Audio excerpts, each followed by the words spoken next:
Last week, I made my best diorama display so far, the X-Men Danger Room display.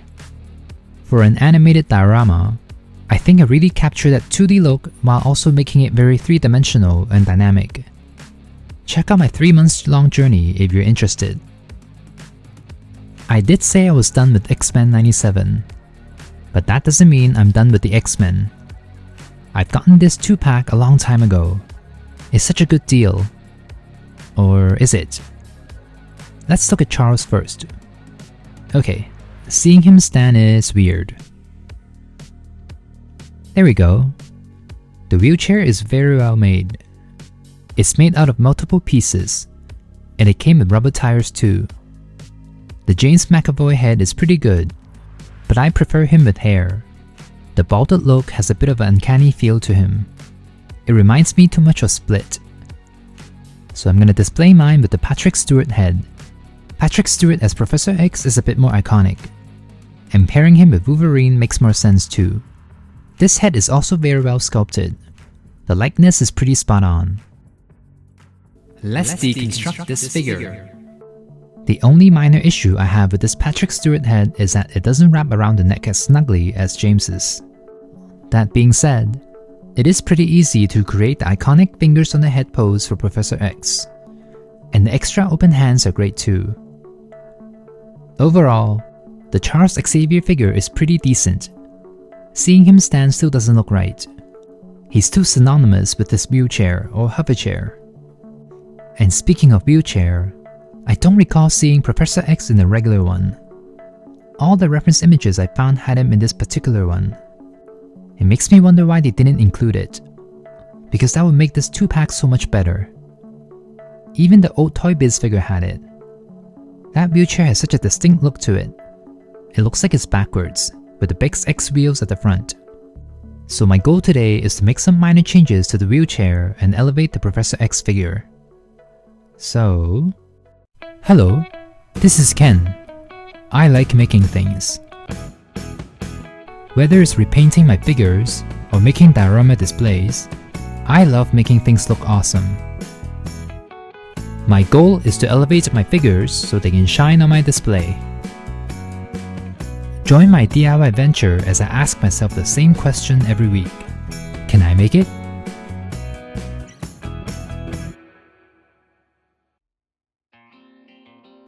Hey, I've been live streaming lately. I actually did most of this during my live. I'm getting a bit better at doing lives.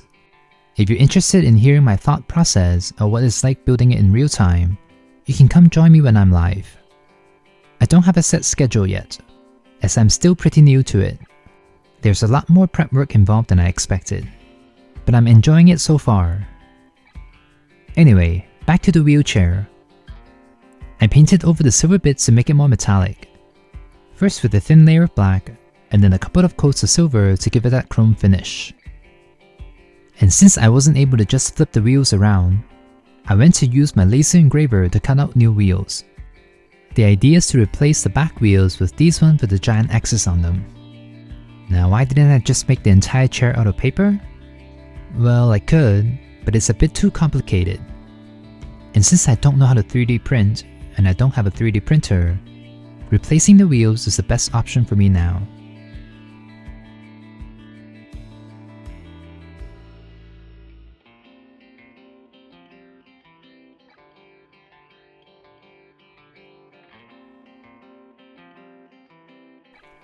And to be honest, swapping out the back wheels with these ones here actually worked out pretty okay. The wheels could be done better, but they get the job done. They are giving X-Men vibe, so I'm happy with them. Besides, I'm eyeing something bigger. By the end of the video, you probably won't notice the wheelchair anymore.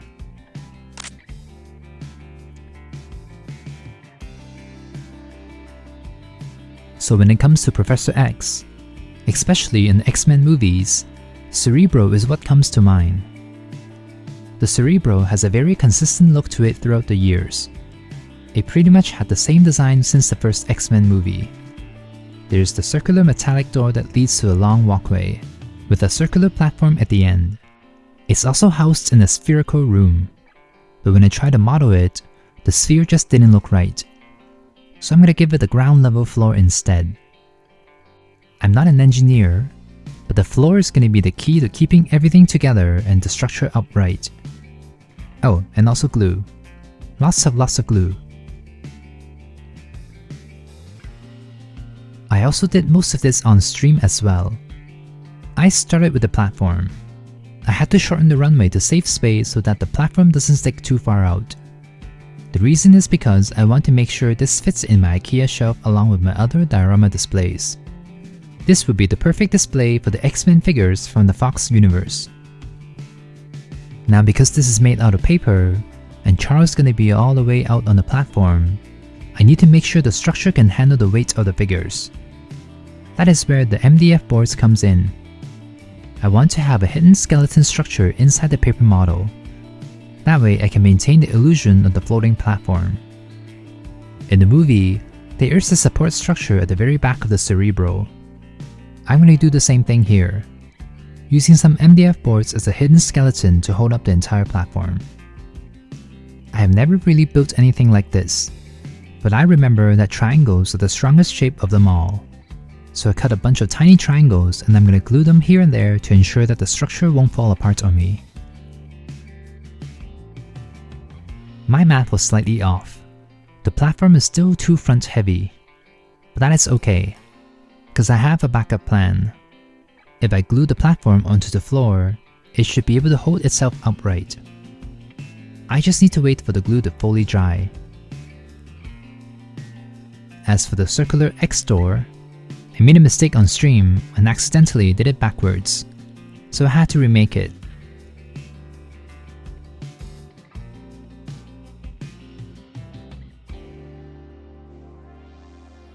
And with the door ready, it is time to put the iconic door onto the Cerebro display.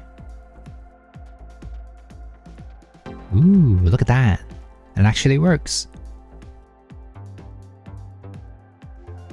I can put Charles all the way out here too. Nice! All there's left is the control unit. The design of it seems to change movie to movie, but since I'm using the Patrick Stewart head, I'm gonna base mine off the one from the first X-Men movie. There we go. Here's Cerebro. Actually, while I was waiting for the glue to dry, I went and made another version of the X door off camera. The printed one looks fine, but it does not have that metallic feel to it. I tried painting the door with silver paint, but because paint is wet, it started warping the paper. That is why in this final version, I only painted the frame, and I used metallic foil on the actual door. This new one here looks better. It is nice and reflective. I didn't record the foiling process because I wasn't sure if it's gonna work. It took multiple attempts. I made the door with toner reactive foil. I was expecting a smoother finish, but I kept getting this grainy result. If anyone knows how to get toner reactive foil to stick smoothly, let me know, because this could be a game changer for me. Okay, back to Cerebro. Is it perfect? No, but I am happy with it. Even though it's not exactly one-to-one, I still feel like I've captured the essence of the Cerebro. And best of all, I gotta test out some new techniques, and while they didn't go exactly the way I planned, I still managed to get them to work. The only thing I couldn't make was the actual helmet. I could make it out of paper or clay, but what about the cables? Right now I'm thinking paper clips or wires, and then use hot glue to thicken them. But I feel like that wouldn't look right either. Do you have any suggestions on what I can use to make the helmet? Let me know down below. But even without the Cerebro helmet, I'm still pretty happy with how this turned out, mostly because of how structurally sound it is. Like, this shouldn't have worked, especially within such a short time frame. I normally don't make displays back to back, but I really want to elevate Professor X. I did a pun there. That was not intentional. While the figure is decent, this is one of those figures that is meant to be put in a display. I assume some of you wanted to see me transform him into the Multiverse of Madness variant. But with the blue suit and the wheelchair and the James McAvoy head, I can do so much more with the Cerebro. The younger Charles looked pretty awesome in this display as well. I can do a variety of fun poses on this display. It makes things look so much more theatrical. It makes it feel like the characters are interacting with the scene itself, rather than just standing in front of a backdrop. I had so much fun posing both young and old Professor X Magneto on Cerebro. And with the extra floor space, I can add even more Fox Universe characters here, like Mystique and Wolverine, etc. But now the Fox figures has a home.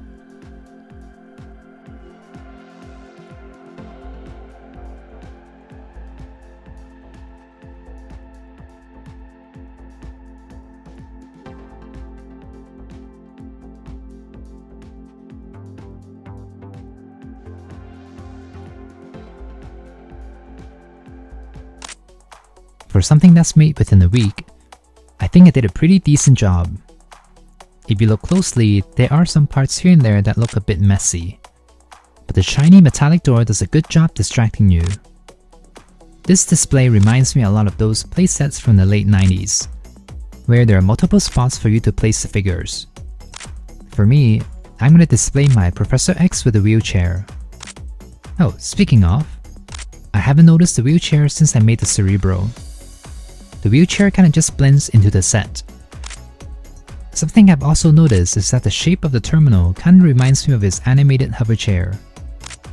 Not sure if that was intentional by the set designer, or I'm just seeing things. But either way, I had so much fun posing and taking photos of Charles and Eric. Are they friends or foes? Magneto will always turn on Professor X. But they were best buddies when they were younger. Or were they? It's inevitable for Eric to betray Charles. Anyway, give this video a like if you enjoyed today's video. Subscribe to see more content like this. And as always, stay inspired and I'll see you soon. I can make it, so can you.